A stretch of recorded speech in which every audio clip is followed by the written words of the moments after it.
এই শাহবাগের নেতা আছে, এই মুহূর্তে সরকার গঠন করার নেতা আছে, সেই নেতা আওয়াজ দিয়ে সবাই মিলে হাতার তালে মুখা তালে সবাই এখন নূর ভাই ভিডিও কলে বক্তব্য দেবে।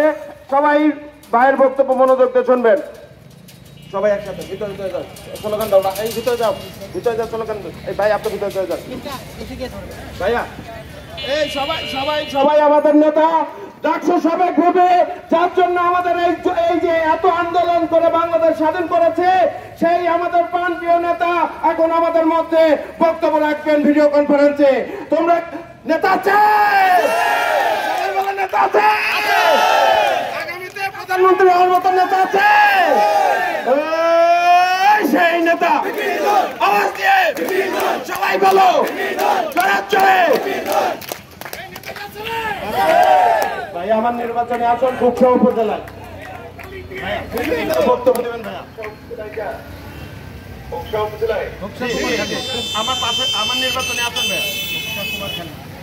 আচ্ছা, যাই হোক, এখানে আমাদের যে সমস্ত ভাই বোনেরা উপস্থিত হয়েছে সবাইকে শুভেচ্ছা এবং সালাম জানাই। আসসালামু আলাইকুম। আমাদের এই কুষ্টিয়া থেকে তারুণ্যের যে নির্বাচনী ট্রেন আগামীতে চলবে, সেই ট্রেনে ইনশাল্লাহ আমরা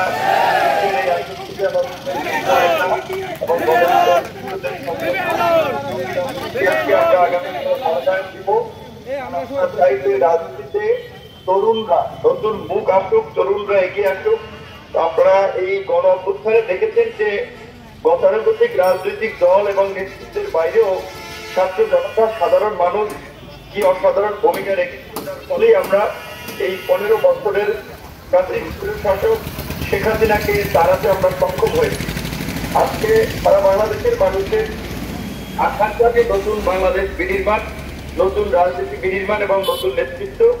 গণ অধিকার পরিষদ তারুণ্যের রাজনৈতিক দল হিসেবে তরুণদেরকে নেতৃত্ব পর্যায়ে এবং বসানোর ক্ষেত্রে, তরুণদের নেতৃত্ব সৃষ্টির ক্ষেত্রে কাজ করে যাচ্ছে। আপনারা জানেন যে এই অন্তর্বর্তীকালীন সরকার আমাদের আন্দোলন সংগ্রামের মধ্যে দিয়ে আমাদের সমর্থনে গঠিত হয়েছে। এই সরকারের আমাদের যে যৌক্তিক দাবি দেওয়া, সেটা যদি আমরা তাদের কাছে প্রেস করি, সেটা বাস্তবায়ন হবে। আপনারা জানেন কুষ্টিয়া জেলার হসপিটাল, এই স্বাস্থ্য সরকার বিশিষ্ট যে হসপিটাল, তিনি কিন্তু আমাদের যুবনেতা গিয়াস ভাই আমাকে জানানোর পরে সে নিজে মন্ত্রণালয়ে গিয়ে দৌড়াদৌড়ি করে তিনি অনুমোদন নিয়ে নিয়েছে। এইভাবে ইতিমধ্যেই এই বর্তমান সরকারের অধীনেও কিছু কাজ করার সুযোগ এবং সম্ভাবনা আমাদের আছে। এলাকার বৃহত্তর উন্নয়নের স্বার্থে কিংবা মানুষের স্বার্থে যেটুকু প্রয়োজন সেটুকু আমাদের সংগঠনের পক্ষ থেকে আমরা চেষ্টা চালিয়ে যাব। আমরাও আপনাদের সমর্থন চাই। আগামীতে গণ অধিকার পরিষদের মাধ্যমে একটা বিকল্প রাজনীতি আমরা প্রতিষ্ঠিত করতে পারি, নতুন নেতৃত্ব আমরা প্রতিষ্ঠিত করতে পারি। যারা রাজনীতি করবে, তারা জাতীয় নির্বাচন কিংবা স্থানীয় নির্বাচন, এই নির্বাচনের আগে কিংবা পরে আপনার ইউনিয়ন পরিষদের নির্বাচন হবে, উপজেলা নির্বাচন হবে, পৌর সভা নির্বাচন হবে।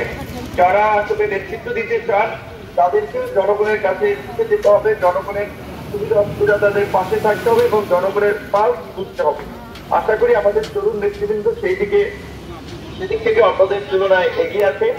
আশা করি দেশের মানুষ যেভাবে গণ আন্দোলনে, গণ অভ্যুত্থানে তরুণদের নেতৃত্বে সাড়া দিয়েছিল, রাজপথে নেমে এসেছিল, আগামীতেও তারা এই নতুন রাজনীতি প্রতিষ্ঠায় তারুণ্যের ক্ষমতায়নে তারা তরুণদের পাশে থাকবে এবং গণ অধিকার পরিষদের নেতৃত্বে কুষ্টিয়া একটি শক্তিশালী গণ অধিকার পরিষদের ঘাঁটি হিসেবে গড়ে উঠবে। এতদিন ধরে মাহবুব আলম হানিফ কিংবা হাসানুল হক ইনুদের যে আপনার অপরাজনীতি চলছে, মাফিয়া তন্ত্র চলছে, তার বিরুদ্ধে আমরা এলাকায় শান্তি এবং সম্প্রীতি স্থাপন করতে চাই। মানুষের মাঝে একটা সহনশীলতার রাজনীতি আমরা বিনির্মাণ করতে চাই। আঞ্চলিক পর্যায়ে যে দল করুক, মত করুক না কেন, এলাকার সবাই ঐক্যবদ্ধ থাকবে এবং গণ অধিকার পরিষদের সেটি আহ্বান। সবাই ভালো থাকবেন, সুস্থ থাকবেন। সবার প্রতি শুভেচ্ছা এবং শুভকামনা। আসসালামু আলাইকুম। অসংখ্য ধন্যবাদ প্রিয় নেতা আপনাকে, আপনার মূল্যবান সময় আমাদেরকে দিয়েছেন। খুকসাবাসী আপনার জন্য ধন্য। আমাদের সাধারণ সম্পাদক, খুকসার সাধারণ সম্পাদক খালেক জামান স্যার আছেন, আমার শ্রমিক নেতা আছে স্বপন, আরো যুব ছাত্র সকল ছাত্র নেতার মূল্যায়ন। এই যে তরিকুল আছে, শ্রমিক নেতার তরিকুল, তো এই যে জয়নাল ভাই আছে যুব নেতা, এই যে আমাদের এই যে বিপি রঞ্জু ভাই শহরের আহ্বায়ক ভাই, আমাদের সকল নেতৃবৃন্দ আছে, সাংবাদিক বৃন্দ, পুলিশ ভাইরা আছে। আপনাকে আপনার মূল্যবান সময় দিয়ে আমাদেরকে সময় দিয়েছেন, এই জন্য অসংখ্য ধন্যবাদ। ফুকসাবাসীর পক্ষ থেকে আপনাকে অসংখ্য ধন্যবাদ। প্রিয় নেতা, আসসালামু আলাইকুম। আগামীর রাষ্ট্রনায়ক আমাদের ডাকসুর সাবেক ভিপি জনাব নুরুল হক নূর ভাইকে অসংখ্য ধন্যবাদ। আসসালামু আলাইকুম।